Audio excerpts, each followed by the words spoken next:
Mesdames et messieurs, bienvenue. Deuxième partie, Critique Info, l'avenir. Béatrice Loméa sensibilise à préserver l'environnement. Le projet de budget 2020, une nouvelle fois repoussé.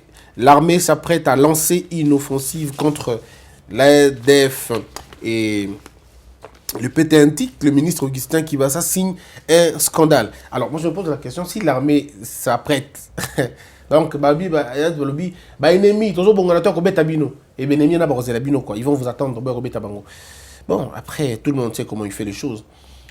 J'étais en train de dire dans la première partie, les gens vont peut-être croire que je suis méchant ou je suis contre Kabila. Non, moi, je l'ai toujours dit. Je n'ai jamais eu un problème avec Joseph Kabila Kabange. Jamais.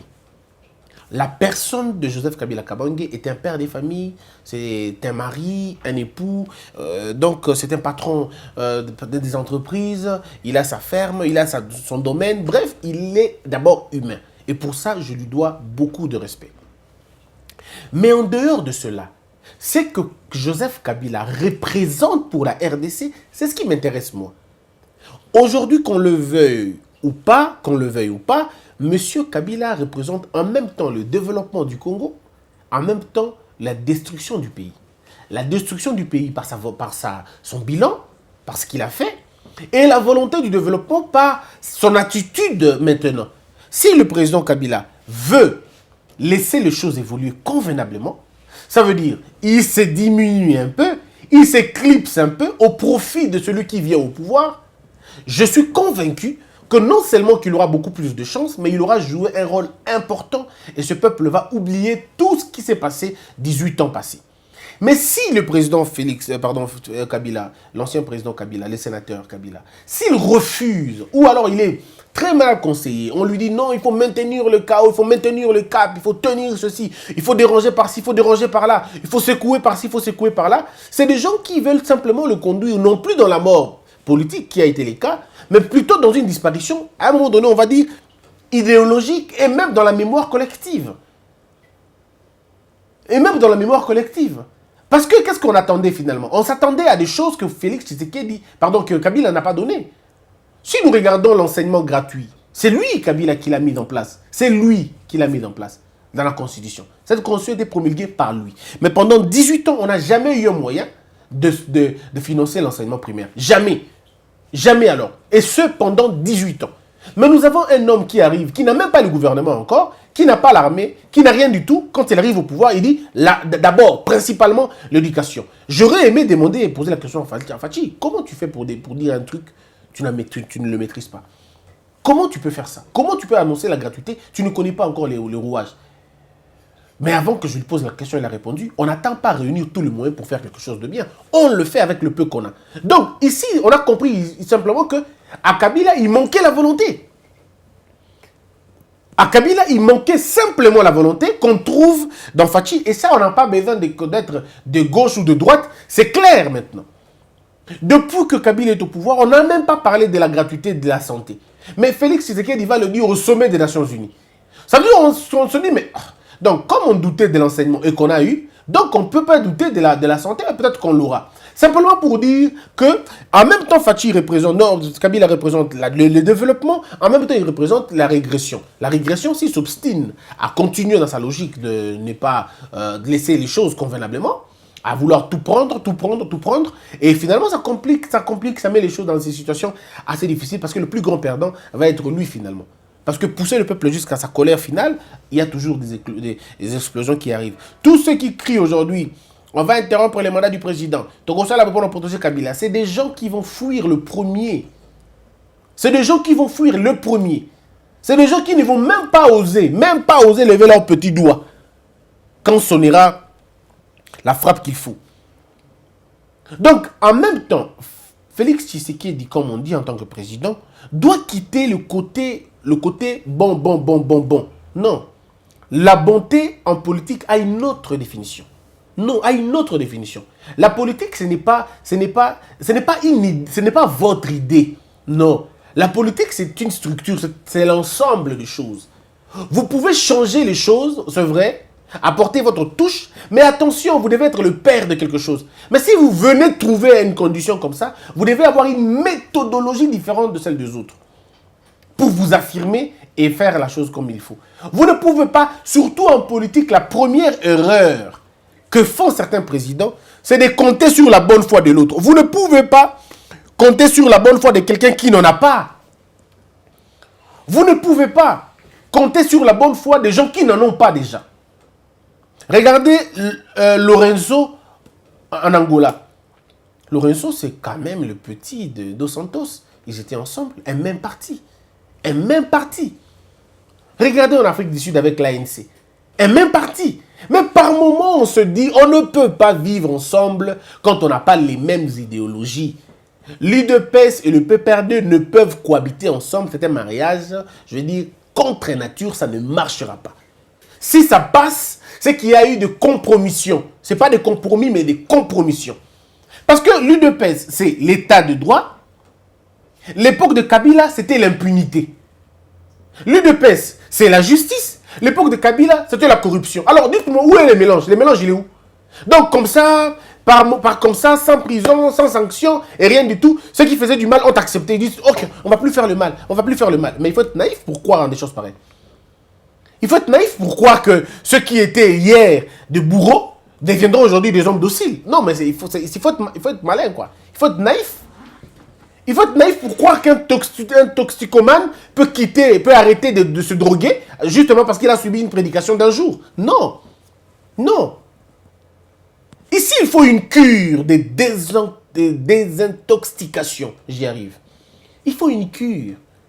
Et ça ne passera pas à la douceur, il faut que ça fasse mal. L'affrontement doit faire mal. Sinon, on ne va pas inventer une république qui n'existe pas. Cette république de l'église, hein, ça n'existe pas. Il n'y a pas de république ecclésiastique. Ça n'existe pas. Il n'y a pas de république biblique. Ça n'existe pas. La république a des principes autres que la Bible, autres que tout. Donc ici, nous avons besoin d'un président. Et le président, dans le contexte actuel, c'est un chef de guerre. Un chef de guerre n'a pas de pitié. Un chef de guerre n'a que de principes. Un chef de guerre ne vient pas avec la pitié. Non, j'ai pitié de vous. Moi, je vous aime beaucoup. Un chef n'aime pas les gens. Un chef fait les choses pour les gens. Il n'aime pas les gens. Dans un chef, on ne trouve pas de l'amour. Non. Dans un chef, on trouve le bon sens. Point barre. Les bons sens, ça s'arrête là. Ce qui est bien, il est bien. Ce qui est mauvais, il est mauvais. Un chef ne peut pas être là quelqu'un de très amoureux, de très affectif. Le chef n'a pas d'affection. Le chef n'a pas d'amour. Le chef a le bon sens, a la rigueur, a la fermeté. Et à combien plus forte raison dans un régime, dans un pays du désordre comme le nôtre. Dans un pays comme le nôtre, ne tombez pas dans le piège d'aimer les gens, vous allez mourir. Ne tombez pas dans le piège des gens, vous allez mourir. Et s'il y a quelqu'un qui est le plus menacé aujourd'hui, c'est Fachi. Parce que, attendez 2 secondes, il y a des gens qui vivaient de la corruption, qui vivaient de la fraude, qui vivaient du désordre du pays. Alors, ces gens-là ne vous regardent pas comme un bel ami. Ce sont des gens qui vont faire des discours à la télévision, Batamalam. Mais après, non. Moi, j'ai parlé à un ministre qui est l'ami de quelqu'un d'autre. Cet ami lui dit, mais vraiment, il faut... Il dit, en tout cas, Makambo et Simba c'est difficile. Voyez-vous déjà, donc un ministre sait déjà que c'est comme compliqué. Ce qui s'est passé avant et comme difficile, tout ça, parce que tout est clair aujourd'hui que ce qu'on est comme Mabé. Donc ça, déjà, quelqu'un le sait. Mais vous pensez que ce ministre-là, qui, lui, dans sa tête, pensait acheter des maisons, il ne va pas l'acheter, il va vous prendre pour un bien. Pour quelqu'un de bien. Non, vous êtes son ennemi. Un président dans un pays désordonné, c'est un ennemi, ce n'est pas un ami. Quand un président devient un ami, c'est un faux président, il n'est plus dans le compromis, il n'est pas dans les compromis, il est dans la compromission. Un président dans un contexte comme le Congo, il doit être ennemi des gens. Et puis, si vous voyez que le président, on ne l'aime pas, c'est lui-là un vrai président. Parce que c'est celui qui va vous imposer à payer les impôts. C'est celui-là qui va vous imposer à payer des taxes. C'est celui-là qui vous arrêtera quand vous allez jouer la musique au-dessus de la moyenne et quand vous allez déranger les gens. C'est celui-là qui va vous mettre mal à l'aise, qui vous empêchera de voler, qui vous empêchera de corrompre. Alors, qui est prêt à accepter ça? Un président, c'est comme la parole de Dieu. Ça fait très mal aux gens. C'est pourquoi quand vous trouvez les églises remplies d'hommes et de femmes, doutez un peu. C'est que le message, il est beaucoup plus dilué. Le message est beaucoup plus transformé. Parce que lorsque vous suivez la parole de Dieu convenablement, vous ne pouvez pas être tranquille. Parce que la parole de Dieu vous remet le message de Christ. Figurez-vous le message de Christ, comment il a été. Bandeko, nous avons besoin d'un chef de guerre, un chef de file. Parce que les gens parlent beaucoup de la Bible. Parlons-en. Christ arrive. Mais le gars n'a fait que 3 ans. 3 ans de prédication. 3 ans d'enseignement. Le monde n'a pas supporté ce message-là. Parce que c'était un message de la transformation. C'est un message de vous dire, arrêtez ce que vous faites, c'est mal. C'est un message de vous dire, si vous continuez comme ça, vous allez périr. C'est ça. Alors dites-moi maintenant, comment votre église a toujours des gens, ça fait longtemps qu'elle continue à avoir des messages. Donc elle dilue le message, mais Christ n'a pas dilué son message. Nous avons besoin d'un président qui ne dilue pas son idéologie. On a besoin d'un président qui ne dilue pas son idéologie, qui ne se transforme pas, qui ne se modèle pas, qui reste dans la parole, qui reste dans la vraie vie. Et ici, le vrai, c'est la rigueur, c'est la fermeté, c'est la décision. Mais quand nous regardons aujourd'hui, on se rend compte que tout est au rouge. Ce n'est pas un appel à la rupture brusque, mais plutôt une demande croissante de toutes les forces vives nationales et internationales. Tout le monde veut que le président se débarrasse de la Kabylie. Pas de Kabila, mais de la Kabylie. La Kabylie, aujourd'hui, c'est considéré comme un système. Aujourd'hui, c'est considéré comme un système. Un système de qui? Pour la plupart des cas, des jouisseurs. Des gens, des turiféraires, des flatteurs, des gens qui ont été autour de Kabila, non pas pour dire à Kabila ce que Kabila devrait faire. Imaginez-vous si Kabila avait donné aux Congolais la gratuité scolaire. Aujourd'hui, on n'aurait pas cette génération de 18 ans qui ne sait pas lire, qui ne sait pas écrire, qui ne sait pas parler. On n'aurait pas ça. On n'aurait pas des hommes et des femmes qui ne savent pas réfléchir. Non, pas du tout. On aurait un système beaucoup plus avancé. Mais ils ne l'ont pas fait. Mais il est autour de lui en lui disant le peuple t'aime, le peuple t'aime, le peuple t'aime. Je crois que Kabila, au fond de lui, doit être malheureux. Lui-même, il doit être malheureux. Il doit dire, mais ces gens-là ne m'ont pas aimé, au fait. Ils ne m'ont pas aidé. Peut-être qu'ils m'ont aidé à m'enrichir, mais ils ne m'ont pas aidé à construire un pays. Parce que le pacte que vous avez avec un président, c'est la construction d'un pays. Mais ce qu'on a vu, ce n'était pas le cas. Impunité, détournement et tout. On a vu ça comme ça, c'est clair en fait, très clair. C'est pourquoi il faut dire aux gens, continuez à dire que nous avons besoin du changement. Nous avons besoin des changements. Nous devons faire comprendre aux gens qu'il n'y a pas deux rois dans un royaume. Non, il n'y a pas deux rois dans un royaume. Il n'y a pas d'ancien roi, car la place du roi, c'est soit au royaume, soit dans la tombe. La place d'un ancien président, c'est dans le silence. Ou la place d'un ancien président, c'est dans le Sénat. Au Congo, on a dit la place du président, c'est au Sénat. Mais depuis que le Sénat est là, le président Kabila n'est jamais allé. J'insiste, ce n'est pas une obligation. Il n'est pas tenu d'aller. Mais s'il aimait vraiment le pays, s'il aimait vraiment sa fonction, il pouvait ne serait-ce qu'aller prendre part, participer au débat. Et ça aurait été mieux d'ailleurs. À voir ce qui se passe, on dirait que tout le monde voit le danger, mais pas le président. Le président Fachi ne voit vraiment pas que le danger est là, est dans sa porte. Quand votre avion est saboté, on va dire non, c'est la météo. Bon, moi je vous ai toujours dit, et moi je m'affirme, je m'assume aussi qu'il n'y a pas eu, moi je crois à la thèse plutôt du sabotage que celui du crash. D'une manière ou d'une autre, il a été averti. Le président a été averti pour dire que vous n'avez pas la sécurité, on vous contrôle. Ça peut être ça aussi. Le danger, ce n'est pas peut-être de tuer physiquement, mais il faut détruire la bulle et faire comprendre au président que l'amitié entre un ancien et un nouveau a des risques. A des risques. Et ici, le plus grand risque, c'est le temps qu'on perd. L'ancien n'a plus rien à perdre, alors c'est votre temps qu'il perdra. Cette coalition devrait en principe faciliter les rapports, mais comme rien ne les unit idéologiquement, sauf le pouvoir, alors la rupture va être fatale si la distance raisonnable n'est pas clairement identifiée. Le pouvoir n'unit pas, le pouvoir divise. On ne peut pas s'unir autour du pouvoir entre l'ancien président et le nouveau président. Ça n'existe pas. Le pouvoir ne peut pas les unir, le pouvoir doit les diviser. Diviser comment? C'est dans la gestion de faire les choses. Il faudrait que Félix Tshisekedi prenne de l'épaisseur dans sa posture de président pour que l'on sache que c'est vraiment lui le président. Et pour que l'on sache que c'est vraiment lui le président, on a deux méthodes. La première méthode, c'est de travailler dans l'opinion, comme je l'ai dit dans la première partie. La deuxième méthode, c'est de travailler dans la sanction et en imprimant sa volonté. Il faut une réhabilitation de notre justice. Je suis convaincu et très d'accord. Tout ce que je dis, ce n'est pas que ça se passe aujourd'hui ou demain. Non, ça doit être pris en compte dans le temps. Parce que c'est une guerre douce. Ne vous en faites pas, c'est une guerre silencieuse. Félix Tshisekedi et Kabila Joseph, je vais dire les clans. Parce que les deux peuvent être bien. Mais c'est leur entourage, leur base. La logique de choses. Le contexte les oppose. Ne vous en faites pas, les contextes les opposent. Les contextes les opposent. Et ici, il faudrait que Félix Tshisekedi soit le plus rusé, le plus affûté que l'autre pour qu'il imprime dans le silence sa marque.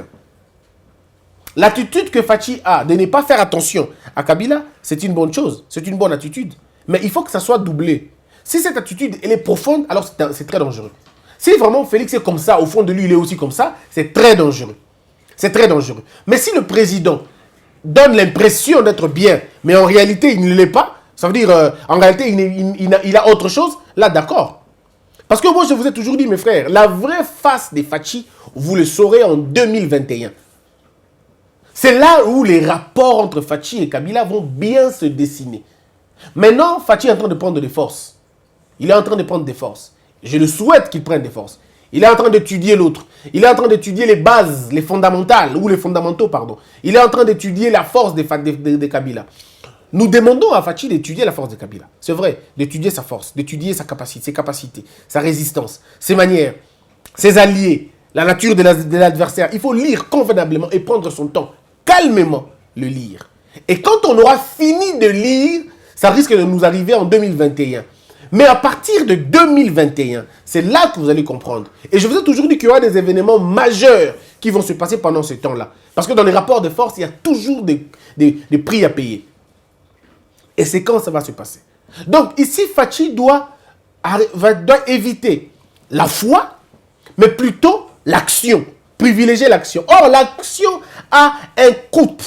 L'action de Fachi ne sera pas une action douce, ne sera pas une action calme, non. Tout ce que Fachi va faire qui va concerner le développement du pays, ça va être le coût que la Kabylie prendra.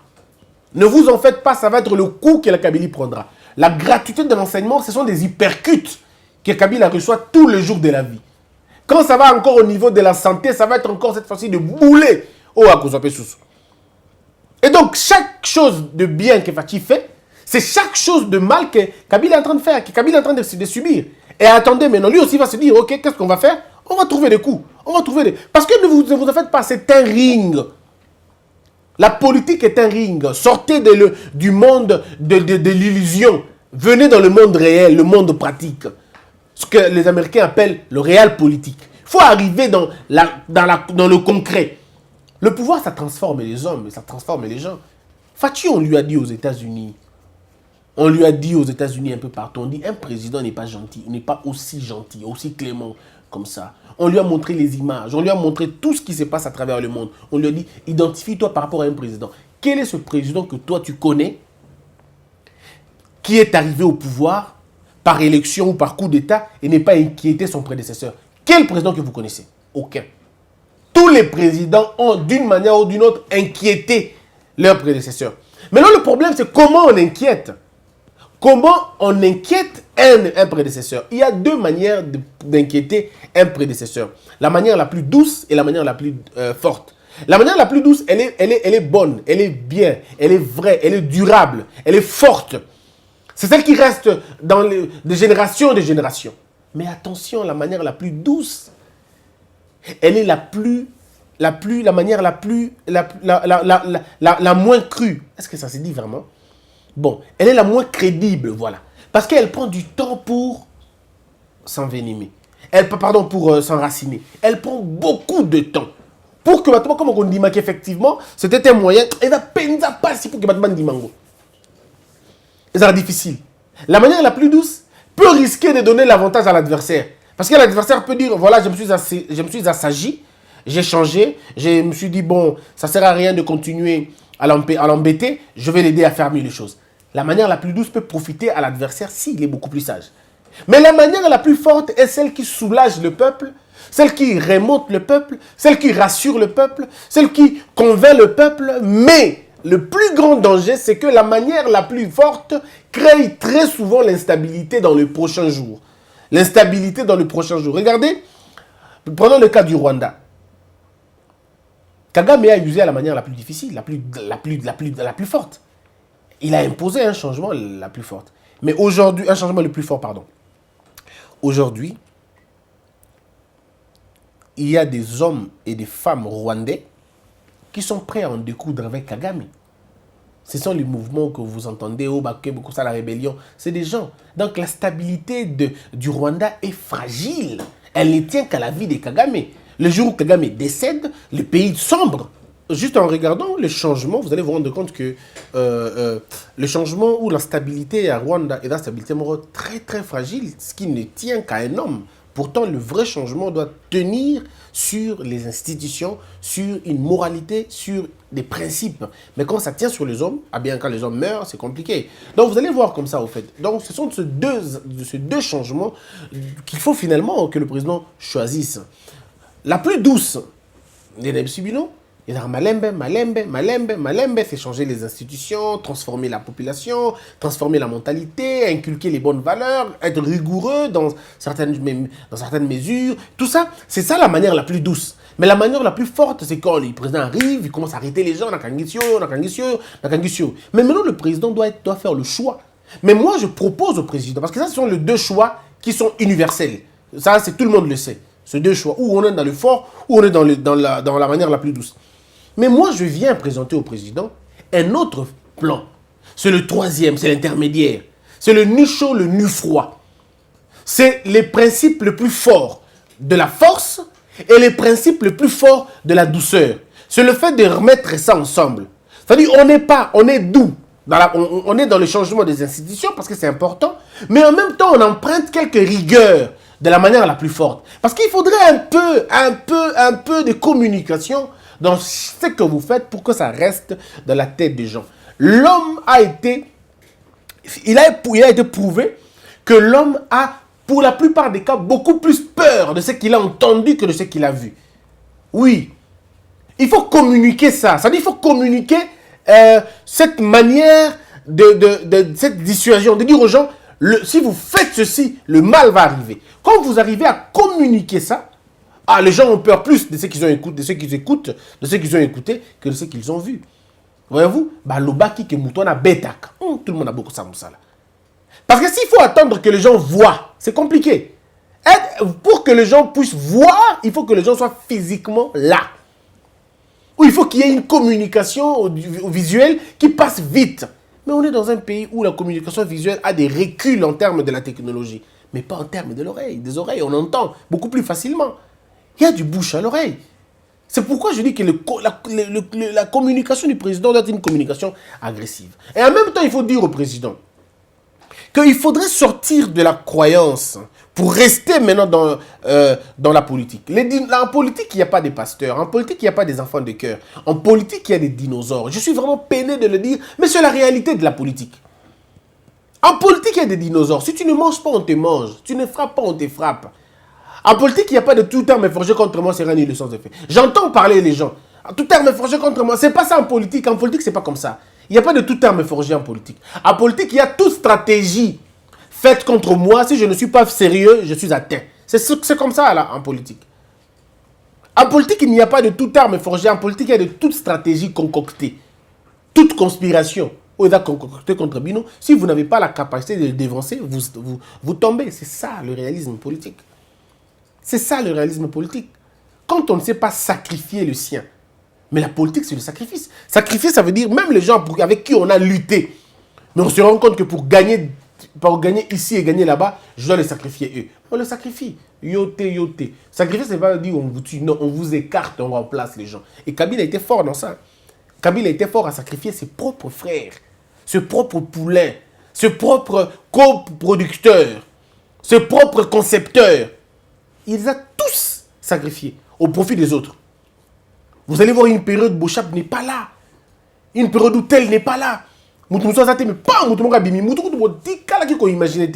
a bimi. Mais fait des sacrifices. C'est ça un homme politique. Jouer la dame. Savoir comment ralentir Batoboy. Mais en même temps, avoir toute cette stratégie-là. Et ça, très bien. Et j'aimerais terminer en disant ceci. Disons-nous la vérité un peu. Qu'est-ce que Kabila peut conseiller à Fachi dans le pouvoir? Qu'est-ce que Félix Tshisekedi peut recevoir? Il y a conseil et pas à Kabila. Sur quel plan? Je vous cite quelques plans. Quelle est la leçon que la Kabylie peut donner à Fachi sur la diplomatie? Qu'est-ce que Félix doit apprendre ou peut apprendre de la diplomatie de l'ancien régime? Mais c'était un isolement. C'était une sorte d'autarcie. C'est les ambassades qui ont été bloquées, calfeutrées, oubliées carrément, où les ambassadeurs ont été réduits en des petits coopérants, des vendeurs de passeports. C'est ça, la diplomatie. Qui voulait encore nous écouter? Qui voulait encore nous entendre? On était pratiquement nulle part. La diplomatie était morte, totalement morte. On vous chasse en Zambie, on vous chasse en Angola, on vous chasse à Brazzaville, comme si on était des petits, des inutiles. Et en même temps, il y avait des photos, des viols et tout ça de nos frères, de nos sœurs. Quelle diplomatie? Donc, sur le plan de la diplomatie, je crois humblement que Fachi n'a rien à prendre, pas Kabila. Et ça, dans mon bêté, hein. Entre autres, je ne le dis pas de mauvaise foi, mais seulement vous-même comparer la diplomatie de Kabila et la diplomatie d'un pays normal. Non. Non. Dans quoi encore? Dans l'économie? Peut-être que vous avez besoin des chiffres. L'économie de Kabila a été caractérisée par une importation galopante. On importait pratiquement tout. Jusqu'à la cure-dent était importée. La cure-dent importée, papier mouchoir importé, l'aiguille, tout ça importé. Parfois de l'eau même importée. Est-ce que vous imaginez un pays comme ça où nous importons tout? Et bizarrement, on exportait tout dans leur état naturel, s'il vous plaît. Manganèse naturel, or naturel, coltan naturel, EVA naturel, cacao naturel, tout de façon naturelle. Alors, vous me dites, à moi, question, que Félix Tshisekedi doit apprendre des leçons et pas Kabila. Quelles leçons? Quelles leçons? Il y a Nini, par exemple. Il y a Makambu Nini. Diplomatie, Naïb Sibino. Parce que moi, je parle avec des faits. Diplomatie, Naïb Sibino. Quelle est la victoire diplomatique au Kabila Zouaki à l'époque n'a 18 ans? C'était quoi? C'était quelle diplomatie? Au Tozaki Yamalunga. Refuser dans l'institution Nyoso. C'était quoi Yamalunga au Tozaki Wana? On va à l'économie. C'était quelle économie? Bon. Qu'est-ce qui gagne dans l'économie? On va parler du social. Quelle est la leçon que Fachi doit avoir à social et pas Kabila? Quand on a eu un taux de chômage estimé à 98%. Taux de chômage estimé 98%. D'autres 94%. Mais ça n'a jamais atteint. On n'a jamais atteint 80%. On n'a jamais baissé le chômage à 80% à l'époque de Kabila pendant 18 ans. Si je mens, dites-moi, donnez-moi les preuves. 96% de chômage, 94%, 93% de chômage social. Plus de 450 000 églises, le fruit de la pauvreté, pas de la conversion, mais de la pauvreté. Vous allez me dire qu'on est un pays sérieux? Kabila a fait des efforts? Où on a eu plus d'églises que des écoles, plus d'églises que des bibliothèques? Vous me dites, là, c'est le phénomène de biens, où dans les églises, on ne prêchait que pauvreté, pauvreté, pauvreté, pauvreté. Rien à voir avec la vérité des faits. Rien à voir avec l'éducation. Parce que, pourquoi? C'est que les gens étaient en train de souffrir. Aucune politique de l'urbanisation, aucune politique de la territoriale, rien du tout. Les salaires, vous voulez parler de salaires inutiles et irréguliers des gens? Combien de grèves on a eu dans ce pays? Sous le cas sous Kabila. Combien de grèves on a eu? Combien touchait un médecin? Combien touchait un enseignant? Rien du tout. Je vais encore aller plus loin que ça. 7 millions d'enfants dans la rue. C'est qui à l'époque de qui? 11 millions de personnes vivant dans la malnutrition. Des milliers de personnes réfugiées dans leur propre pays. Bon, dites-moi, c'est ça le social? Ah non, pas du tout. On va parler de quoi d'autre? Quelle leçon il aura la sociale? Quelle leçon Félix doit avoir et pas Kabila dans la démocratie? Quelle leçon? Une démocratie balbutiante, une démocratie à dents de scie, une démocratie qui est beaucoup plus favorable pour les uns et défavorable pour d'autres. C'est ça la démocratie? Non. Il n'y a pas de démocratie. Il y a eu une démocratie, mais assez légère, très légère. Éducation. Quelle est la leçon que Kabila doit donner à Fachi dans ma grande éducation? C'est quoi? L'éducation de Kabila a été caractérisée par aucun établissement répertorié à travers le monde, ça veut dire aucune école, aucune université, répertorié à travers le monde. Dans aucun sondage, on a parlé de ça.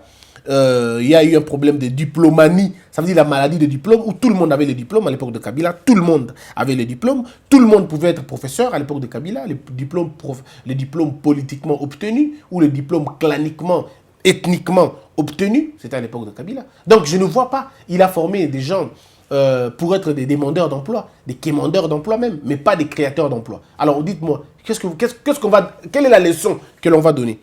Encore qu'il n'y a pas eu école gratuite aussi. En termes d'infrastructure, parlons-en.